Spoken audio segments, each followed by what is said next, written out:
अगर किसी के घर में बेटी पैदा होती थी ना, तो उस बेटी को रहमत नहीं बल्कि जहमत समझा जाता था।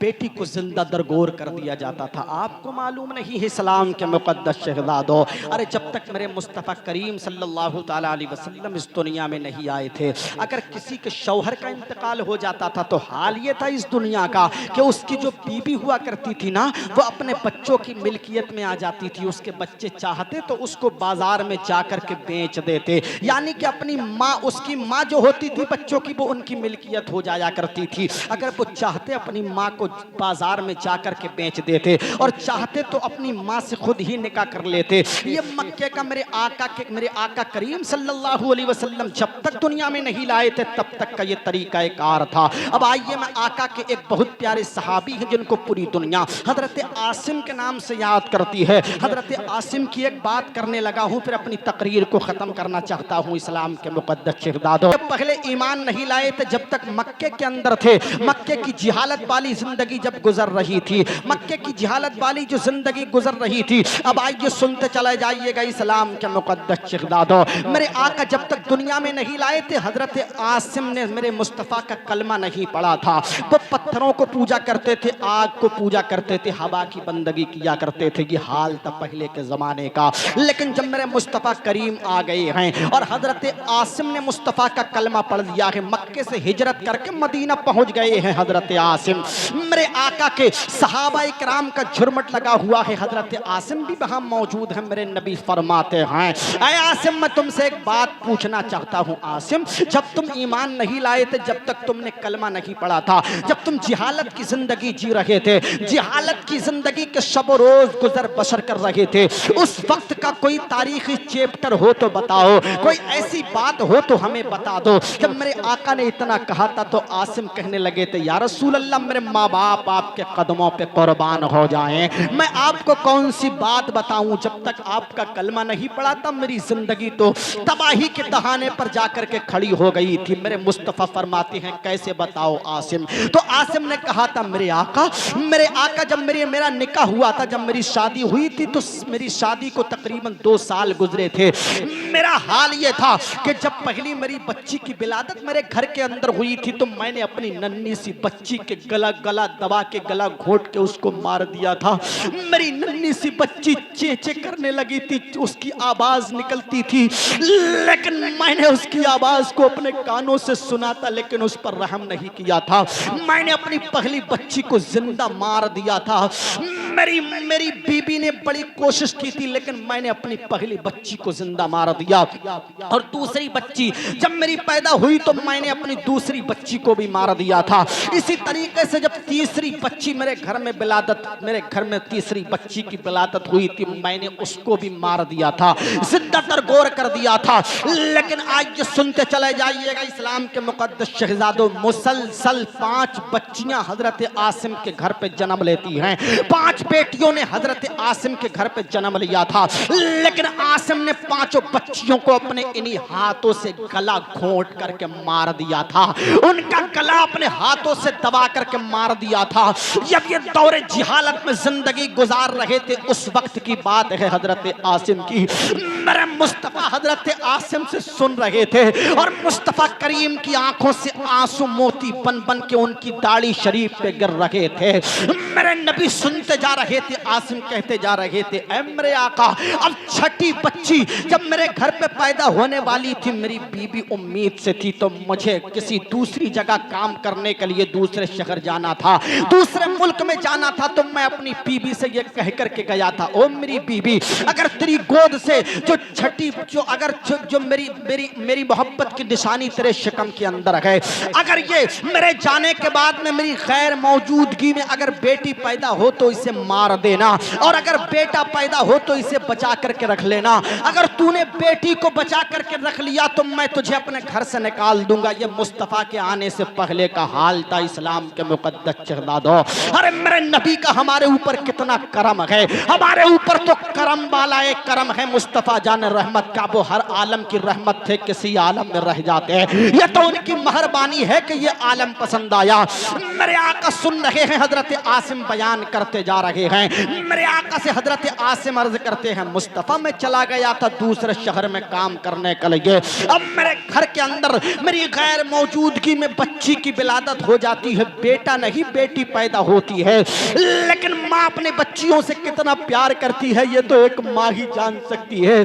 माँ की गोद से चाहे बेटा जन्म ले या बेटी जन्म ले, वो तो दोनों से बराबर प्यार किया करती है। और माँ की ममता का तो हाल ये है, अगर माँ का बच्चा एक आंख से काना भी हुआ करता है तो कहती है मेरे लाल, अरे तेरे जैसा तो दुनिया में दूसरा कोई है ही नहीं। अगर माँ के घर में अगर कोई काला बच्चा भी पैदा हो जाता है तो माँ कहती है मेरे चांद, तेरे जैसा तो दुनिया में कोई दूसरा नजर नहीं आता है। ये माँ की ममता का हाल है इस्लाम के मुकद्दस शहजादों। और आज के बच्चे अपनी माँ को सिला क्या दिया करते हैं। अगर माँ के घर में, अगर माँ के आंगन में 10 बच्चे भी पैदा होते हैं तो माँ 10 बच्चों को पाल लेती है, लेकिन 10 बच्चे मिलकर के 2 माँ बाप को नहीं पाल सकते हैं। तभी तो किसी ने कहा था बुढ़ापा क्या जवानी क्या, ये बचपन बांट लेते हैं, न होकर दिल में गुंजाइश तो आंगन बांट लेते हैं। नहीं मंजूर हिस्से में किसी बेटे को अपनी माँ, मगर आपस में बूढ़ी माँ के कंगन बांट लेते हैं। लेकिन आज ये सुनते चले जाइएगा इस्लाम के मुकद्दस शहजादों, मेरा मौजू अज़मत वालिदैन नहीं है,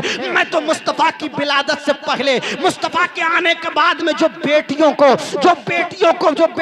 इज्जत मिली है वो बताने लगा हूँ, जो बेटियों को पकार मिला है वो बताने लगा हूँ, जो बेटियों को अज़मत मिली है वो बताने लगा हूँ। अरे बड़े खुश नसीब है वो माँ बाप जिनके घर में बच्चियां पैदा होती हैं। अरे बहुत खुश नसीब हैं आली जनाब इज्जत माँ हजरत शाकिर भाई, जिनको परवरदिगार आलम ने उनके घर में एक नन्ही सी बच्ची को पैदा किया है। अरे मेरे आका करीम सल्लल्लाहु ताला अलैहि वसल्लम बेटियों से बड़ी मोहब्बत करते हैं। और हजरत ईसा अलैहिस्सलाम से कोई पूछता है, हजरत मूसा से कोई पूछता है, मूसा जरा ये तो बता दो परवरदिगार आलम अगर किसी से राजी होता है तो उसे क्या दिया करता है। तो हजरत मूसा फरमाते हैं सुनो, अरे परवरदिगार आलम अगर किसी से खुश होता है तो या तो उसके घर में मेहमान भेजा करता है, और उससे भी ज्यादा जब कभी खुश हुआ करता है तो परवरदिगार आलम अपने खुश होने वाले बंदे के घर में बेटा नहीं बल्कि बेटी भेजा करता है।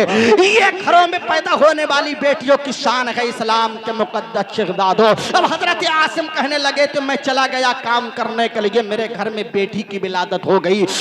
लेकिन माँ का कलेजा तो ऐसा होता है, एक तरफ उसके शौहर का वो पैगाम था कि बेटी पैदा हो तो मार देना, लेकिन एक तरफ माँ की ममता उन्हें उसे झंझोड़ रही थी। माँ की ममता जो थी वो उसे ललकार के कह रही थी, ओ माँ तू अपनी बच्ची को मारने की बात कर रही है। तो माँ ने अपनी बच्ची को मारा नहीं, तकरीबन बच्ची 2 से 2.5 साल की हो जाती है। अब उसके कानों तक ये खबर आती है कि तुम्हारा शौहर आने वाला है। जब उसने इतना सुना तो अपने पड़ोस वाली एक बहन को बुलाती है और कहती है, ओ मेरी बहन मेरा शौहर आने वाला है, मैं बड़ी परेशान हूँ, मुझे बड़ा ही दर्दो आलाम से गुजरना पड़ रहा है कि अब मेरा शौहर आ रहा है। तो पड़ोस वाली बहन ने कहा था, ओ मेरी बहन अगर किसी का शौहर परदेश से आता है तो उसकी बीबी तो खुश होती है, तू गमगीन क्यों हो रही है। तो हजरत आसिम की बीबी कहती है, मैं परेशान इसलिए हो रही हूँ कि मेरा शौहर आएगा तो मेरी ये फूल जैसी जो नन्ही बच्ची है ना, उसके गले को अपने हाथों से दबा करके मार देगा।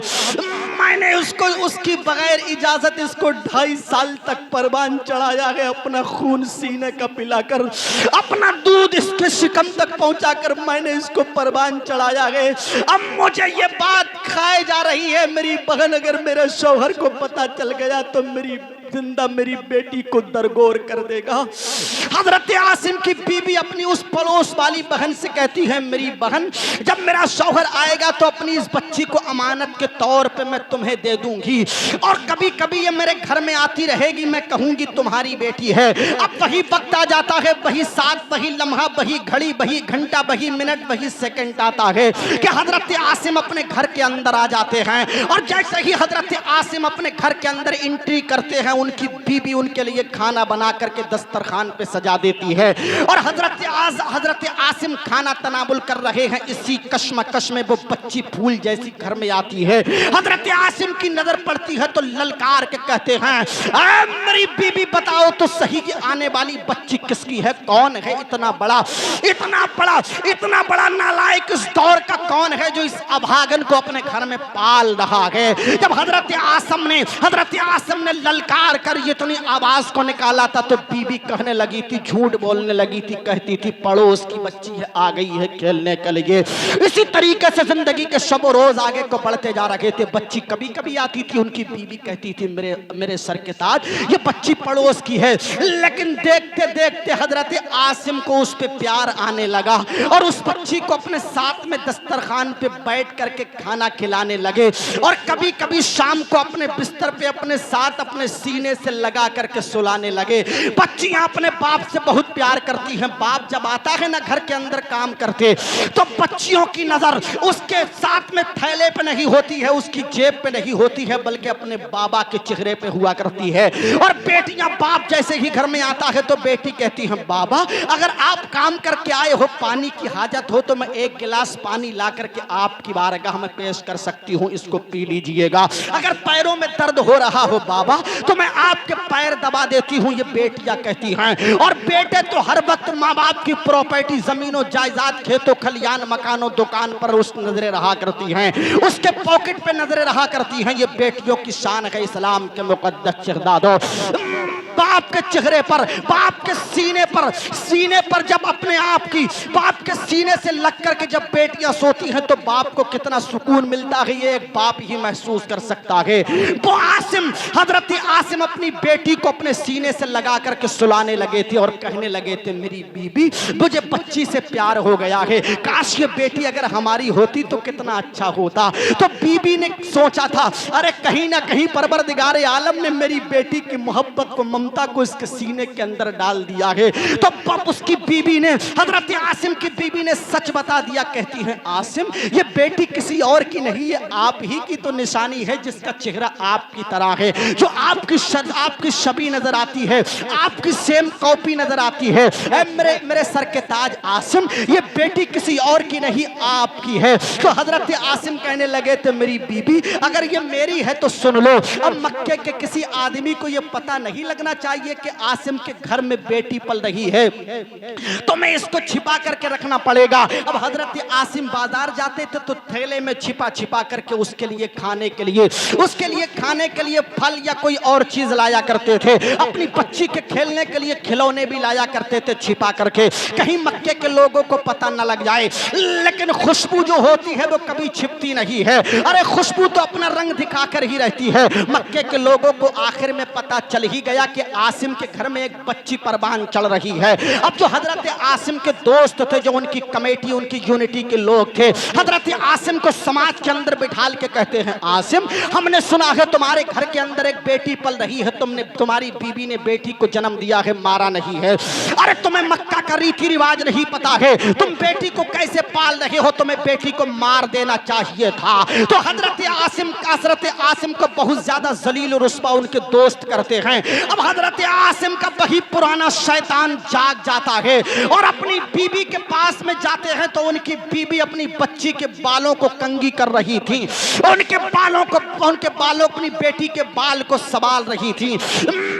ये सुनते चले जाइएगा इस्लाम के मुकद्दस शहजादों, हजरत आसिम ने अपनी बेटी के हाथों को पकड़ के घसीटा था और घसीटने के साथ में एक कुदाल को लिया था, एक फावड़े को लिया था। मक्के के मैदान के अंदर निकल जाते हैं, जंगल की तरफ निकल जाते हैं आसिम और जाकर के एक गड्ढा खोदने लगते हैं। फावड़े से, कुदाल से एक गड्ढा खोदने लगते हैं अपनी बेटी को दबाने के लिए। तो बेटी क्या कह रही है, बाबा अरे तुम मुझे यहाँ कहाँ पर लेकर के आ गए हो, मुझे डर लग रहा है। जब हजरत आसिम उस कुदाल से उस गड्ढे को, उस मिट्टी को हटा रहे थे तो पसीना आ रहा था। तो एक नन्ही सी 2.5 साल की बच्ची अपने बाबा से कहती जाती थी, बाबा तुम्हें पसीना आ रहा है, मैं अपने दामन से तुम्हारा पसीना साफ कर देती थी हूँ।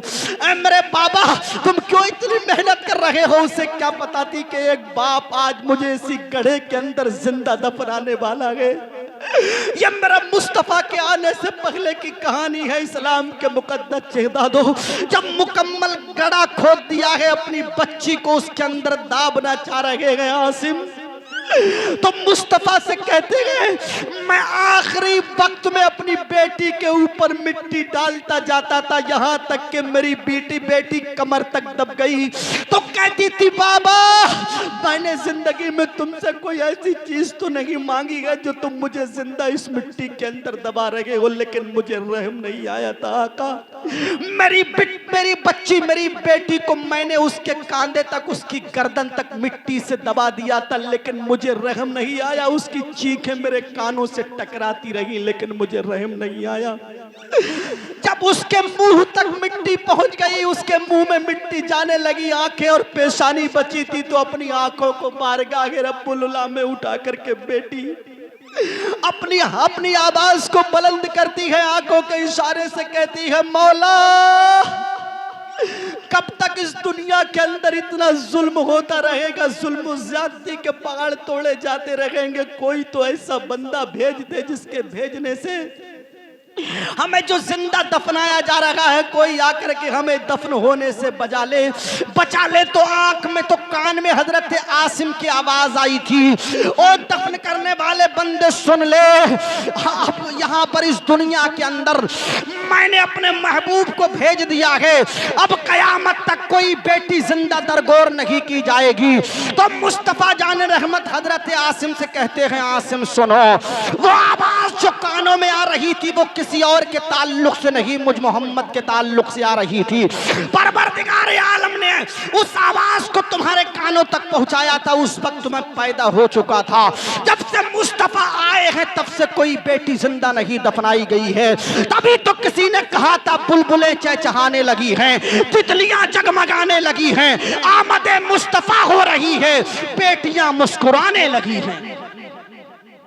कहां रहते हो दिन भर की कहानी कौन पूछेगा, कहां रहते हो दिन भर की कहानी कौन पूछेगा, कहां रहते हो दिन भर की कहानी कौन पूछेगा, सफर सरदर्द अश्कों की रवानी कौन पूछेगा, उन्हें तुम कोक ही में जिंदा मारने वालों, अगर बेटी नहीं होगी तो पानी कौन पूछेगा, अगर बेटी नहीं होगी तो पानी कौन पूछेगा।